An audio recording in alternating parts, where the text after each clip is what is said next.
하나님은 우리 모두를 쓰셔요. 하나님이 안 쓰시는 사람은 하나도 없습니다. 심지어 불신자도 쓰십니다. 우리가 어떤 편으로 쓰임받느냐 하는 것이 매우 중요한 것이죠. 그래서 우리는 하나님께 쓰임받는 법을 배워야 됩니다.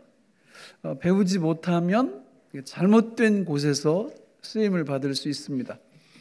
가룟 유다도 성경에 보면 하나님이 쓰셨다 이렇게 말씀하고 있고, 성경에 악한 악인도 하나님이 쓰실 일이 있어서 보호하신다, 키우신다, 뭐 이런 표현들이 나와요. 우리 생각 같아서는 이렇게 많은 그 폭군들, 이런 사람들, 많은 사람들을 이렇게 해치고 이러는 사람들을 보면 좀 세상에서 사라졌으면 좋겠다 이런 생각이 들지만 그런 일은 별로 안 일어납니다. 왜냐하면 하나님이 보호하시기 때문에 그렇습니다. 우리가 하나님 앞에 쓰임을 받는다 이럴 때는 이제 이 두 종류 중에 어느 쪽에서 쓰임을 받을 거냐, 그러니까 이런 부분들을 잘 생각을 하셔야 되는 거죠. 오늘 본문에 나오는 엘리야는 나쁜 쪽이 아니라 좋은 쪽에서 하나님께 쓰임을 받았습니다. 쓰임을 받으려면 준비하셔야 돼요. 또 쓰임 받는 법을 배우셔야 됩니다. 의사가 되려면 몇 년을 공부하죠? 하여튼 거의 10년 이렇게 공부를 합니다. 의사가 되려면. 그렇게 공부를 하고도 어떤 때 뉴스에 보면은 수술하는데 의사의 실수가 있었다. 그러니까 이런 기사를 우리가 듣지 않습니까? 판사가 검사가 되려면 몇 년을 어디서 공부해야 되나요? 이게 요즘은 법학 전문 대학원 이런 게 있는데, 하여튼 법대에서 공부를 해야 되겠죠. 그것도 거의 10년 가까이 열심히 공부를 하는데, 그렇게 공부해가지고 또 판결을 내리면 다른 사람들이 다 수긍하느냐면 또 그렇지 않아요. 이렇게 마음에 안 들면 항소도 하고 또 사회적으로 판결 잘못했다 이렇게 비난도 하고 이렇게 합니다. 그렇게 열심히 공부하는데도 목사가 되려면 어디서 몇 년 동안 공부를 해야 되나요? 참고로 저는 9년 했습니다. 9년. 총신대학 4년, 신대원 3년, 교육학 2년 이렇게 9년을 쉬지 않고 쭉 이렇게 공부를 했거든요. 그런데 목회가 뭔지 모르겠어요. 아직도. 맨날 헤맵니다. 참 쉽지가 않아요. 이게 목회라는 게 쉽지가 않아요. 근데 저는 진짜 궁금한 게 있는데, 대통령은 어디서 공부합니까?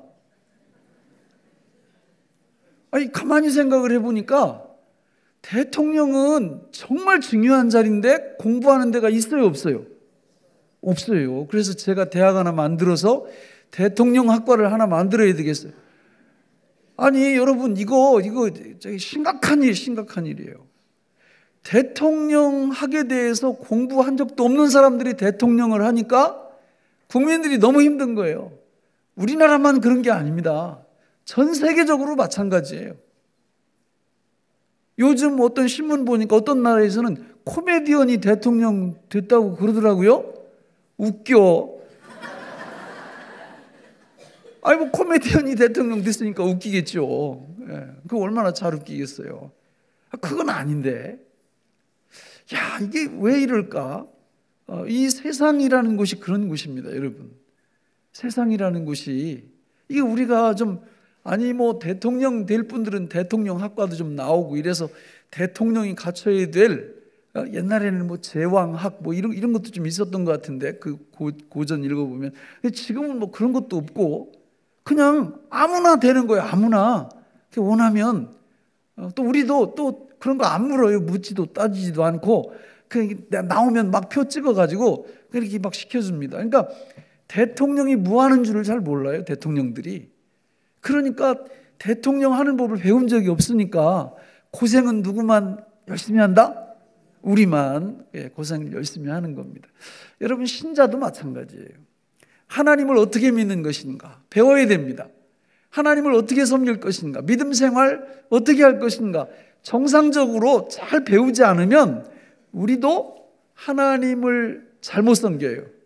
하나님을 바르게 못 섬기고 신앙생활도 내 나름대로 하게 됩니다. 문제가 심각해지겠죠. 오늘 본문에 나오는 엘리야는 하나님을 바르게 섬기는 법을 아주 잘 배운 분이에요. 뭘 보면 알 수 있냐? 열매를 보면 알 수 있습니다. 우리가 지난주에도 살펴봤지만 엘리야라는 이름, 그 이름값을 엘리야가 합니다. 여호와는 나의 하나님이시다. 여호와는 나의 힘이시다. 성도가 이 땅 위에서 살아갈 때 하나님이 주시는 힘을 덧입고 살아가는 것도 매우 귀하지만, 그러나 성경에서 우리 믿음의 선배들로 우뚝 서 있는 분들의 특징을 보면 한 걸음 더 나가서 하나님 그분을 우리의 힘으로 삼고 산 분들이 우리 믿음의 좋은 선생님들이세요. 다윗도 그랬죠. 시편 18편 1절 2절에 보면 나의 힘이신 여호와여 내가 주를 사랑하나이다. 여호와는 나의 반석이시요 나의 요새시요 나를 건지시는 이시요 나의 하나님이시요 내가 그 안에 피할 나의 바위시요 나의 반석이시요 나의 구원의 뿌리시요 나의 산성이시로다.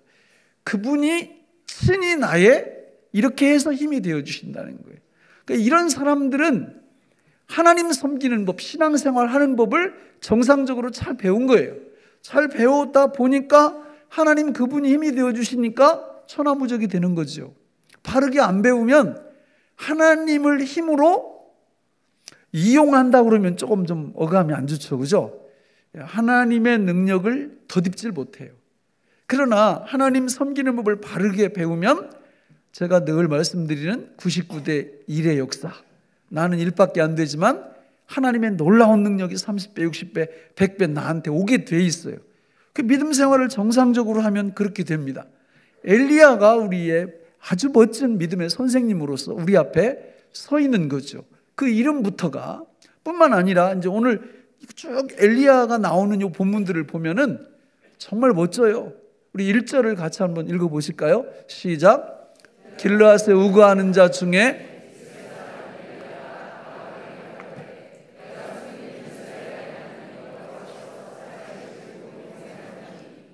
내 말이 없으면 수년 동안 비도 이슬도 있지 아니하리라 하니라. 엘리야는 하나님이 뭐라고 말씀하셨느냐면, 야, 아합 왕한테 가서 하나님을 안 섬기고 우상을 섬기니까 내가 이 나라 이 땅을 심판하겠다고 가서 전해라. 그러니까 목숨 걸고 찾아간 거예요, 아합 왕한테. 그러니까 엘리야라는 사람은 하나님이 뭐라고 말씀을 하시면 그대로 순종을 합니다. 야, 남쪽으로 가. 그럼 남쪽으로 가고요. 지금 가. 그럼 지금 가고. 다시 말해서 인생의 방향과 시간, 방향과 타이밍을 하나님에 의해서 인도함 받는 삶을 엘리야가 살았다는 거예요. 여러분, 인생의 흥망성쇠가 여기 있어요. 방향과 시간이 너무 중요하다고 사람들이 말하잖아요. 진짜 그렇잖아요. 방향이 잘못되면 아무리 빨리 거기를 가도, 그렇지 않습니까? 그 소용없어요. 엉뚱한 방향으로 가면 인생 소용없습니다. 타이밍도 마찬가지예요. 저기 가니까 그냥 돈이 너무 많아, 그런 얘기를 듣고 가봤더니 이미 다른 사람들이 다 가지고 가버렸어요. 타이밍이 안 맞은 거죠. 여러분, 이 인생의 방향과 시간을 누가 결정한다고요? 하나님이 결정하십니다. 믿습니까? 엘리야는요, 특별한 사람이 아니에요. 성경에 보면 엘리야가 우리와 뭐가 같다? 성정이 같다. 성정이 같다. 그러면 이 1절 말씀에 나오는 이 근거, 이게 어떤 근거로 이런 선포를 했을까? 또 야고보서 5장 17절에 보면, 이하에 보면 이 엘리야가 하나님 앞에 실제로 기도를 했더니 3년 6개월 동안 비가 안 왔고 다시 기도를 하니까 비가 내렸다, 이렇게 기록하고 있거든요. 그러면 엘리야가 그냥 자기 머리 생각 속에서 내가 기도하면 비가 안 오고 기도하면 비가 오겠다, 이래서 기도를 한 걸까요? 아니면 하나님이 미리 성경에 약속하신 약속의 말씀을 붙잡고 기도했을까요? 붙잡고 기도했습니다. 그게 신명기 11장 13절로 17절에 나옵니다. 우리 같이 한번 읽어볼까요? 시작. 내가 오늘 너희에게 명하는 청송하고 너희의 하나님 여호와를 사랑하여 마음을 다하고 뜻을 다하여 섬기면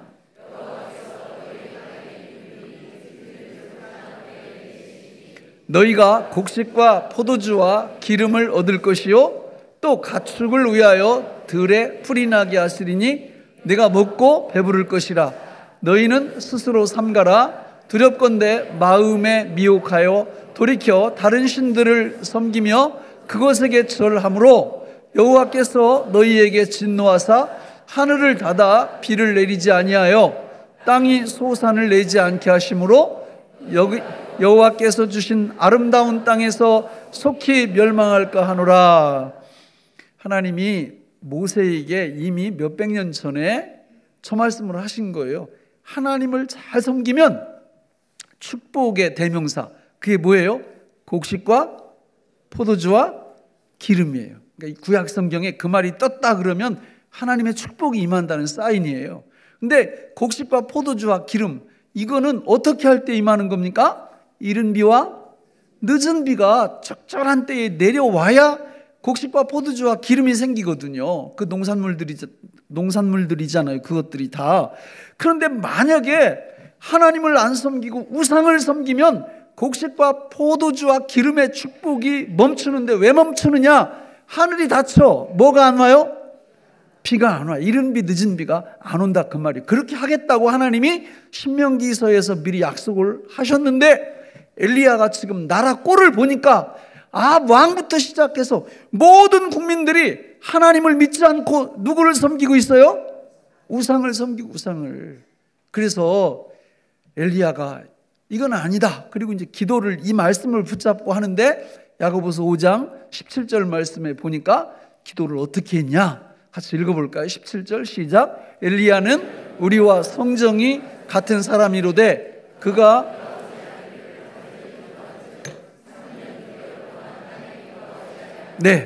자, 어떻게 기도했다고요? 간절히. 기도는 어떻게 하는 거예요? 간절히. 기도 나 안 하는데요? 뭐 볼장 다 본 거죠, 뭐. 기도 생활이 없다 그러면 하나님의 능력을 덧입지 못해요. 또 기도를 할 때 어떻게 해야 돼요? 간절히. 간절히는 어떻게 하는 게 간절이에요? 온 마음을 다해서 분명한 기도 제목을 갖고 하나님 앞에서 응답해 주실 것을 확신하고 그리고 기도하는 겁니다. 그런데 뭐 많은 분들이 오늘 세례식 하지만 이게 세례가 엄청난 축복이거든요. 그러니까 이 세례를 기점으로 해서 전능하신 하나님의 능력을 사용할 수 있는 어떻게 보면 자격증을 하나님이 주시는 거거든요. 근데 세례의 의미를 몰라. 세례 받아도 뭐 기도하라 그러면 뭐 기도 잘 않고 또 부끄럽게 여겨 기도를. 회사 가서 밥 먹을 때 식사 기도도 잘 못해. 창피해가지고. 뭐 이래가지고 뭐 되겠어요? 기도를 하려면 어떻게 하라고요? 간절히. 어떤 회사에 가서 그런다고. 밥 먹을 때 창피하니까 숟가락을 떨어뜨리고 그 주스면서 하나님 감사합니다. 이렇게. 뭐 이렇게 기도해서 뭐 응답이 오겠어요? 예? 여러분, 기도는 간절히 하는 거예요. 왜? 그분을 신뢰하니까.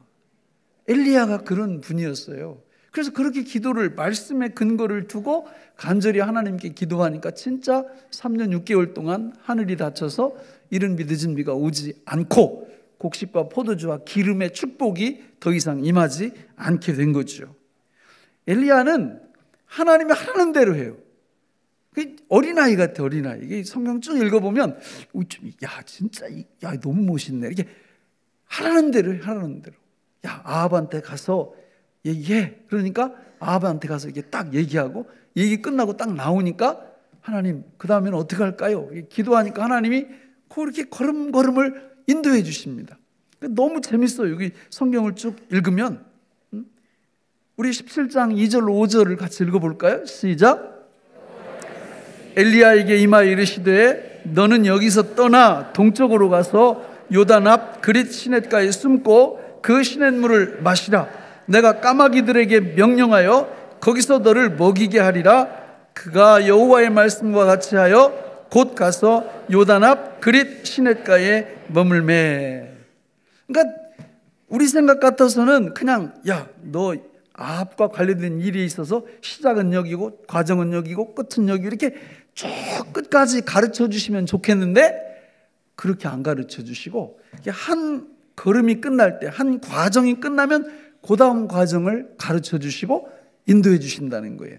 이게 하나님이 당신의 백성들을 이끄시는 방법입니다.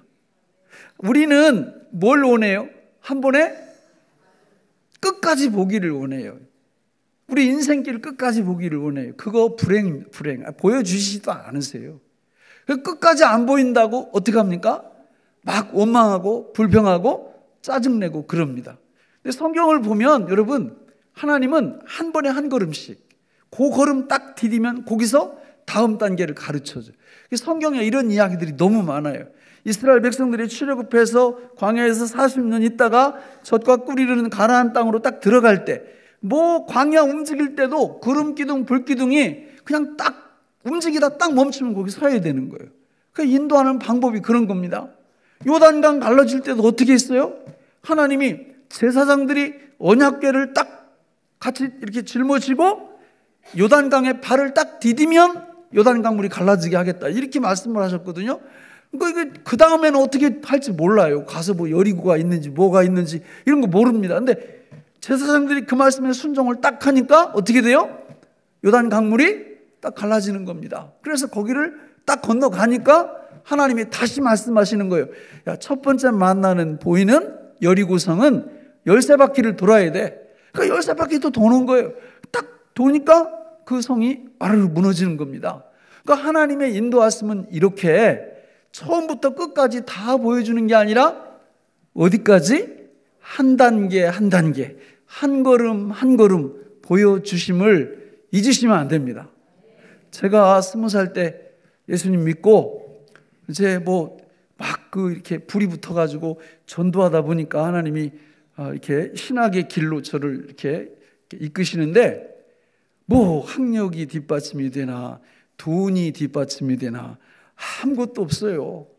그래가지고 이거 정말 앞이 안 보이는 거 앞이. 그렇잖아요? 예? 아니면은 옆에 저 돈 많은 자매라도 하나 갖다 좀 앉혀놓으시고 이렇게 뭐 하든지 뭐 이런 것도 안 되고 뭐 대책이 없는 거예요. 대책이. 근데 어느 날 제가 이렇게 운전을 하다가 이 원리를 하나님이 보여주신 거예요. 그 운전을 하고 가는데 이게 내 목적지까지 보입니까? 안 보입니까? 안 보이죠.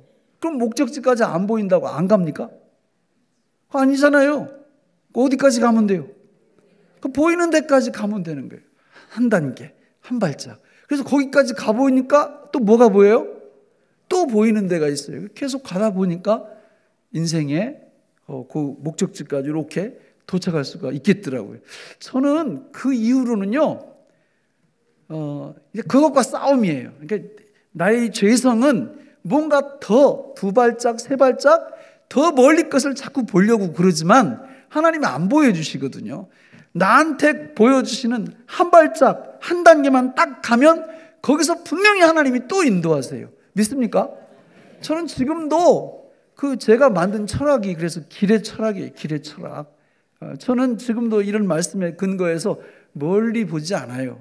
그냥 오늘 주님이 인도하시는 그 한 걸음 딱 걸어가면 하나님이 그 다음 단계를 보여주시거든요. 목회하면서도 마찬가지입니다. 저는 무슨 5개년 무슨 계획 이런 거 잘 안 해요. 또 연초에 되면 그냥 요란하게 막 캐치프레이즈 이런 거 안 합니다. 왜냐하면 내일은 내게 아니거든요. 예? 이러다가 또 뭐 하면은 목사님 왜 그때 안 한다고 더니 또 해요. 이렇게 묻지 마세요. 그때는 또 하나님이 거기까지 보여주셨으니까 하는 거고. 그러니까 걱정이 안 돼, 걱정이. 내일은 내게 아니에요. 오늘 보여주시는 것까지만 가면 또 보여주세요. 오늘 이 자리에서 예배드리는 성도 여러분, 혹시 미래가 너무 불투명하고 암울해서 걱정하고 염려하시는 분들이 계신가요? 걱정한다고 걱정거리가 없어지면 걱정이 없겠네. 이게 어떤 나라의 격언인데 그렇잖아요. 그 뭐 걱정한다고 됩니까? 소용없어요. 하나님은 한 번에 몇 걸음? 한 걸음. 거기 가면 또 보여주세요.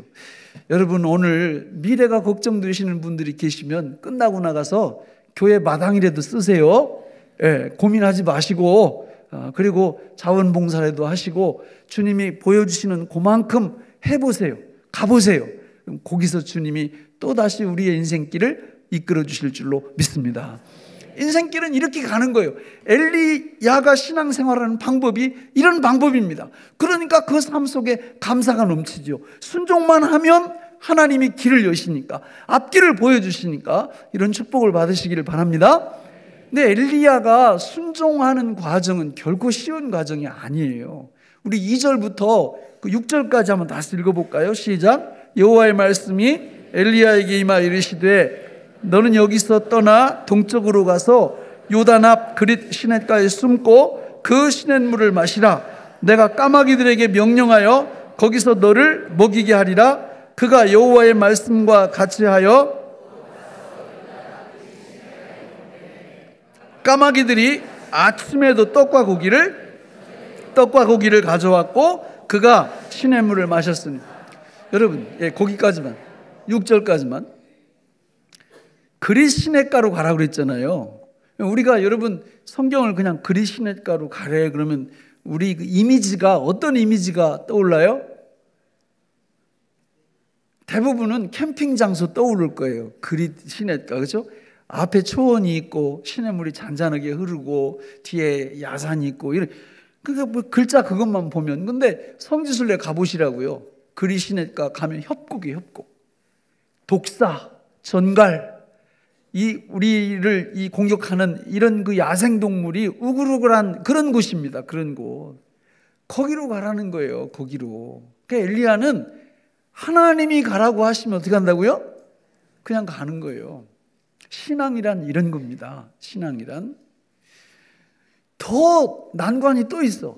거기로 가면 하나님이 너 먹고 마시고 입을 거 다 책임져 줄 건데 누구를 통해서 그걸 공급한다고요? 까마귀. 그럼 우리는 뭐 까마귀든 까치든 별 상관이 없어요, 사실. 근데 유대인들은 안 그래요. 까마귀 그러면 정결한 짐승, 부정한 짐승 딱 나눌 때 까마귀는 어느 편에 속할까요? 부정한 짐승입니다. 그러니까 반발할 수 있는 거예요. 하나님, 저 그릿 시냇가 말고 저 통복천으로 가면 안 될까요? 이렇게 안성천, 아주 안전한 그곳. 이렇게 말할 수도 있는 거고, 또 아니 하나님 왜 하필이면 까마귀를 통해서 떡과 고기를 가져다 주십니까? 제가 평생 동안 그래도 하나님 말씀 지키느라고 이렇게 거룩하게 살았는데, 이런 말 하지 않아요. 그냥 하나님이 하시는 말씀이라면 팥으로 메주를 쏜다고 해도 그냥 받아들이는 거예요. 엘리야가 그런 사람이에요. 그러니까 우리도 누구처럼 되라는 거예요? 엘리야가. 왜? 그래야 뭐가 생겨? 떡과 고기, 곡식과 포도주와 기름이 생겨요. 그렇게 안 하면 뭐 내 생각하고 다른데 하나님이 뭐 경제를 아셔? 이러고 성경에서 하라는 걸 자꾸 안 해. 그리고 자기 나름대로 그릿 시냇가가 아니라 다른 곳에 자꾸 가요. 그러면 거기 까마귀 안 날라옵니다. 하나님의 축복이 끊쳐요. 이걸 배우시라는 거예요. 성경을 통해서. 오늘 뭐 하는 날이라고 그랬어요? 오늘 세례 받는 날입니다. 세례 받는. 세례의 의미가 뭐라고 그랬죠? 연합이에요. 근데 내가 세례 문답할 때 그럼 연합의 의미는 뭡니까? 이렇게 했더니 또 대답을 못하네? 쉬운 건 아니에요. 왜냐하면 평생 배워나가는 개념이기 때문에. 연합이라는 건 누구와의 연합입니까? 예수 그리스도와의 연합입니다. 이게 무슨 뜻이냐? 예수님하고 우리하고 결혼한다 그 뜻이에요. 그러면 결혼하면 예수님이 갖고 계신 모든 게 다 누구께 돼요? 내 것이 됩니다. 내 거는 다 누구께 돼요? 예수님께 됩니다. 그런데 별로 안 좋아하시잖아 지금. 이렇게 얼굴 표정을 보면 뭐 그냥 덤덤해요. 그 예수님이 얼마나 갖고 계실까요? 예? 그러면 예수님이 갖고 계시는 그거를 우리가 사용할 수 있는 걸까요? 그러니까 사용을 하는 분들은 이 의미가 얼마나 어마어마한 것인지를 알죠. 이거 주님의 능력을 내가 삶 속에서 사용하기 시작하는 분들은 세례의 의미가 그야말로 존귀합니다. 세례가 그런 의미를 갖고 있거든요. 그런데 세례 받고도 주님의 그 어마어마한 능력, 그분의 모든 자원, 이 모든 것들이 나하고 아무 상관이 없어. 내가 살아가는 데 있어서 그냥 나는 여전히 나야. 나 혼자 힘으로 사는 거예요.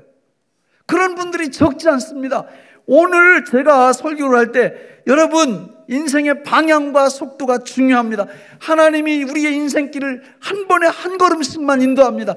우리 생각하고 어울리지 않고 내 생각하고 다르다 할지라도 하나님의 생각은 언제나 옳습니다. 이렇게 이제 얘기를 하면 하나님의 능력을 사용할 줄 모르는 분들은 이제 결심하는 결심. 그래, 나도 엘리야처럼 저렇게 해야지. 거기서 끝나. 그러면 아무 일도 안 일어나요. 어떻게 하는 거냐? 예수 그리스도 안에 우리가 이 말씀에 순종할 수 있는 능력이 그 안에 있습니다. 그분이 어디로 오셨어요? 우리 안으로 오셨어요. 그분이 나에게 능력이 되셔서 이 모든 것들을 나를 통해서 행하실 줄로 믿으면 그때부터 그분의 능력이 나를 통해서 드러나기 시작하는 겁니다. 이게 믿음 생활이에요. 이걸 배우셔야 돼요. 이거를 계속해서 배우셔야 돼요. 그래서 사도 바울은 갈라디아서 2장 20절에 내가 그리스도와 함께 십자가에 못 박혔나니 그런즉 이제는 내가 사는 것이 아니 오직 내 안에 그리스도께서 그분이 우리 안에 무하러 오셔서 사세요. 무하러 오셔서 뭐 뒷방 어르신으로 이렇게 애하고 그러려고 오셨습니까? 고린도전서 3장 16절에 보면 너희가 하나님의 성전인 것과 하나님의 성령이 너희 안에 계시는 것을 알지 못하느냐. 전능하신 성령님이 우리 안에 오셔서 예수 그리스도의 영이 우리 안에 오셔서 나와 왜 함께 동거하시고 동행하시고 동역하시는 것입니까? 그 능력 믿음으로 쓰라는 거예요. 여러분, 저는 목회할 때 쓰는 거고 여러분들은 사업할 때, 직장 생활할 때, 자녀 키울 때 그분의 능력 사용하라는 거예요. 근데 왜 사용을 못합니까? 이 사용하는 유일한 방법이 뭡니까? 믿음이에요. 믿음이 있어야 쓰지. 믿음이 있어요. 그러니까 믿음이 없으면 쓰고 싶어도 못 써요. 믿음이 키거든요. 말씀을 맺겠습니다. 이걸 배우세요. 이걸 배우시면 기적이 일어납니다. 전능하신 주님의 능력이 나를 통해서 학교 현장 공부할 때, 사업할 때, 목회할 때 이게 드러나요.